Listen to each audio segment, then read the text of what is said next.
Tuesday evening கரெக்டாக 7 மணி ஆச்சு. சிம்பிளாக வீட்லேயே இன்றைக்கி மூவி நைட் டின்னர் தான் ரெடி பண்ண போகிறேன். அதுக்காக சப்பாத்தி கூட பன்னீர் பட்டர் மசாலா பிளான் பண்ணியிருந்தேன். ஹஸ்பண்ட் அதிகமாக சப்பாத்தி எடுத்துக்க மாட்டாங்க. அதனால நான் அவங்களுக்கு மட்டும் எக் ரைஸ் ரெடி பண்ணிட்டேன்.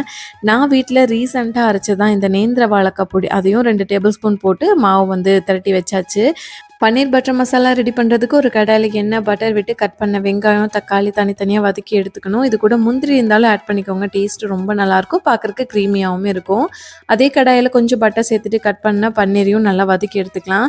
இப்போ வெங்காயம் தக்காளி பேஸ்ட்டு ரெடி பண்ணியாச்சு. கடாயில் கொஞ்சம் பட்டர் விட்டுட்டு மிளகாய் தூள் மஞ்சள் தூள் அரைச்ச பேஸ்ட்டை சேர்த்து இதை நல்லா பச்சை வாசனை போனதும் பன்னீர் வந்து ஆட் பண்ணிக்கணும். கிளாஸில் கஸ்தூரி மெத்தி மட்டும் நான் கொஞ்சமாக ஆட் பண்ணியிருக்கேன். வாசனை ரொம்ப நல்லாயிருக்கும்.